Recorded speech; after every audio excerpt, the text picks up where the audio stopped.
Assalamualaikum warahmatullahi wabarakatuh.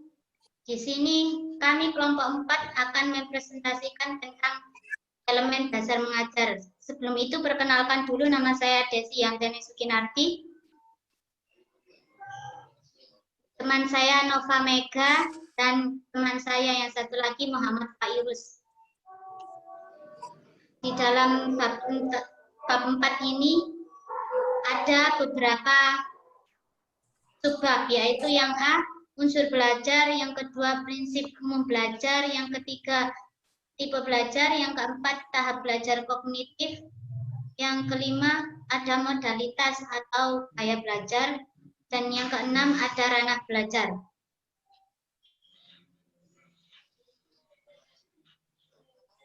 Unsur belajar adalah faktor-faktor yang menjadi indikator keberlangsungan proses belajar. Cronberg, sebagai penganut aliran behavioralisme, menyatakan bahwa ada 7 unsur utama dalam proses belajar, yaitu tujuan, kesiapan, situasi, interpretasi, respon, konsekuensi, dan reaksi terhadap kegagalan. Sementara itu, para konstruktif memaknai unsur-unsur belajar sebagai berikut. A. Tujuan belajar, yaitu membentuk makna. Makna diciptakan para pembelajar dari apa yang mereka lihat, dengar, rasakan, dan alami. B. Proses belajar adalah proses konstruksi makna yang berlangsung terus-menerus. Setiap kali berhadapan dengan fenomena atau pengalaman baru, diadakan rekonstruksi. Yang C, hasil belajar dipengaruhi oleh pengalaman sebagai hasil interaksi dengan dunia fisik dan lingkungannya. Kompetensi-kompetensi yang harus dikuasai siswa dalam belajar, baik tentang apa saja, di mana saja, dengan siapa saja, antara lain adalah 1. Kompetensi dalam mengumpulkan, memilih, mengolah, dan mengelola informasi. Yang kedua, kompetensi dalam menguasai peralatan sebagai sarana untuk mengetahui dan memahami. Yang ketiga, kompetensi dalam berkomunikasi dengan orang lain secara efektif. Yang keempat, kompetensi untuk beradaptasi diri menghadapi perubahan kehidupan. Yang kelima, kompetensi untuk bekerja sama dengan orang lain dalam suatu tim. Yang keenam, kompetensi menyelesaikan konflik melalui dialog dan negosiasi yang damai. Selanjutnya akan dijelaskan oleh teman saya, yaitu Muhammad Fairuz. Oke, yang kedua, belajar yang dilandasi kognitivisme dan konstruktivisme. Yang pertama, belajar melalui pembudayaan. Yang kedua, belajar menurut David P. Ausubel dan Floyd G. Robinson 1969. Yang ketiga, reception learning atau belajar menerima. Yang keempat, rote learning atau belajar menghafal.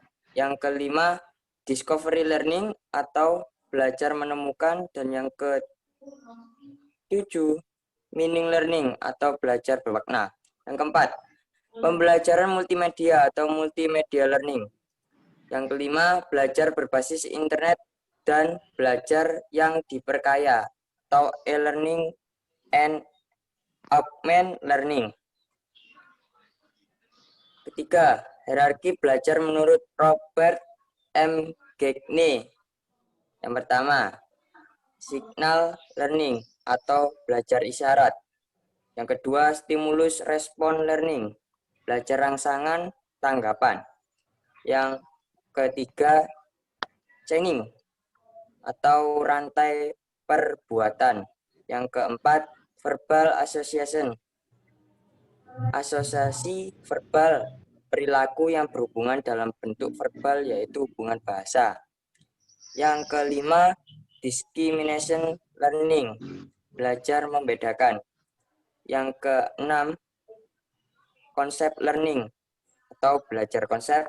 Yang ketujuh, rule learning atau belajar aturan-aturan, kaidah-kaidah, dan hukum-hukum. Yang ke-8, problem solving learning. Belajar pemecahan masalah. Selanjutnya, jenis belajar berlandaskan perkembangan konsepsi. Yang pertama, perkembangan konseptual. Yang kedua, resolusi konseptual. Yang ketiga, pertukaran konseptual. Yang keempat, model generatif. Dan yang kelima, perubahan konseptual. Jenis belajar berdasarkan jenis pengorganisasian. Yang pertama, belajar informal. Yang kedua, belajar formal. Yang ketiga, belajar non-formal. Dan yang keempat, belajar non-formal yang dikombinasi.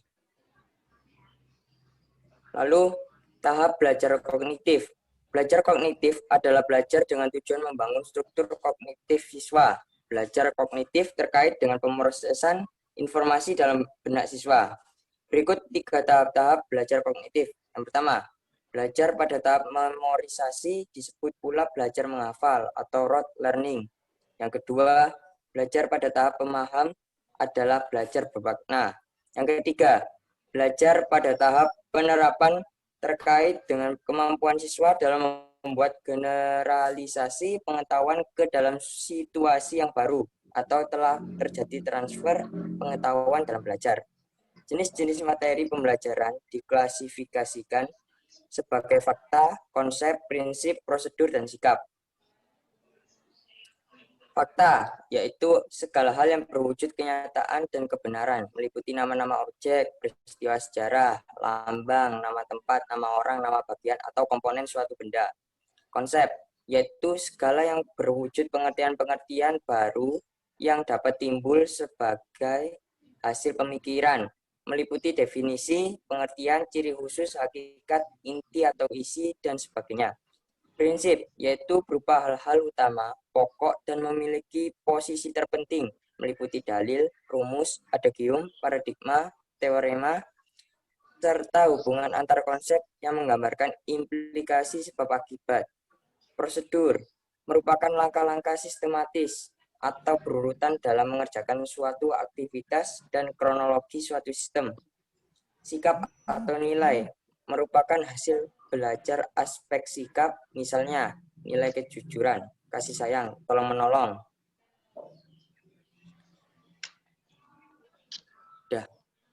Modalitas atau gaya belajar. Pertama, gaya belajar FAK. Modalitas belajar dimaknai sebagai gaya belajar yang khas setiap individu. Pertama, modalitas belajar visual dapat dideteksi dari kebiasaan anak ketika belajar. Kedua, modalitas belajar audio dapat dideteksi dari kebiasaan anak ketika belajar. Yang ketiga, modalitas belajar kinestetik dapat dideteksi dari kebiasaan anak ketika belajar. Yang kedua, the Myers-Briggs Type Indicator atau MBTI. Dalam hal ini, gaya belajar seseorang sesuai tipe kepribadiannya yang meliputi pertama, ekstrovert atau ekstroversi kooperatif. Mungkin seorang introvert. Yang kedua, pengindra atau sensor. Yang ketiga, pemikir, thinker. Yang keempat, pembuatan pertimbangan atau penilai. 3. Tipe belajar menurut Kolb. Yang pertama, conver. Yang kedua, diverger. Yang ketiga, assimilator. Yang keempat, akomodator. 4. Tipe belajar menurut model Honey and Mumford.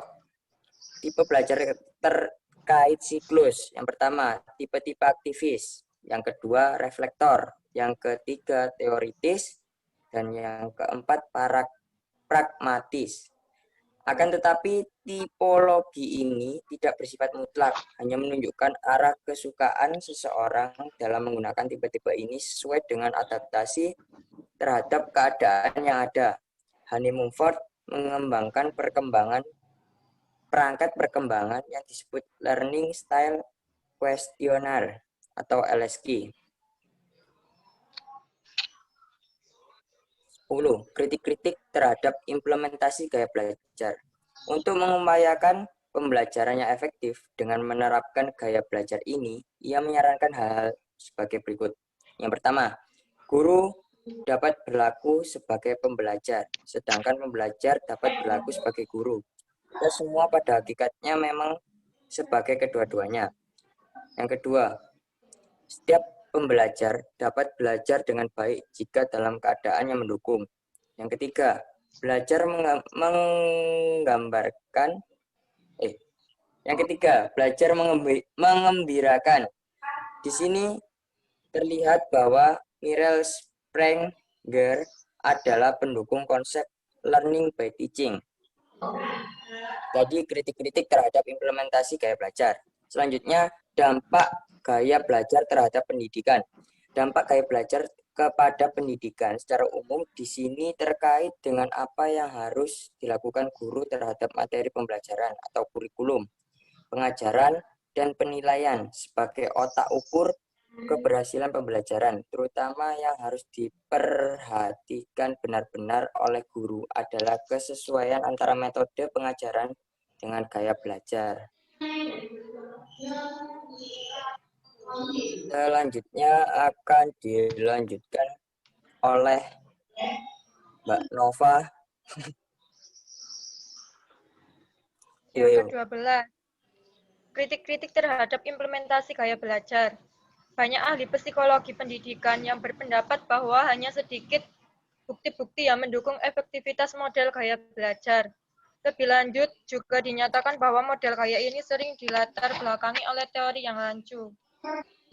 Seperti yang dikatakan oleh Stahl, ditemukan sejumlah kegagalan dalam penilaian untuk meyakini bahwa implementasi gaya belajar anak-anak yang sesuai dengan mode pembelajaran memberikan efek yang signifikan terhadap hasil pembelajaran. Guy Clarkson meragukan efektivitas penerapan sebagai gaya belajar anak, terutama terkait dengan pemberian label karakteristik gaya belajar anak. Pada kenyataannya justru membatasi variasi pembelajaran guru. Pembelajaran atau guru tidak leluasa menggunakan metode pembelajaran sendiri. Di samping kritik terhadap konsep Dun dan Dun, kritik-kritik dari ahli psikologi pendidikan juga ditunjukkan kepada implementasi gaya belajar menurut Kolb dan Gregold. Ranah belajar. Siswa pembelajar harus mampu mengembangkan potensi dirinya dalam berbagai ranah atau domain belajar, seperti yang dikembangkan oleh Benjamin S. Bloom atau ranah kognitif, David R. Cradwell atau ranah afektif, dan sejumlah ahli seperti R. H. Dev, Elizabeth J. Sampson, dan Anita J. Harrow, atau masing-masing mengembangkan ranah psikomotor. Rincian ranah-ranah yang dikembangkan ini amat dipengaruhi oleh aliran behaviorisme yang menekankan kepada perilaku-perilaku yang dapat diamati sebagai tanggapan terhadap suatu stimulus. Boleh dikatakan bahwa pengembangan ranah belajar atau learning domain ini merupakan puncak presentasi pada tokoh aliran behaviorisme. Karena sampai saat ini, baik para pengikut kognitivisme maupun kontraktivisme belum mengembangkan ranah belajar yang sesuai dengan paham mereka, sehingga taksonomi ranah belajar ini masih dipergunakan juga oleh pengikut kognitivisme dan konstruktivisme, terutama pada praktik perencanaan dan penilaian pembelajaran.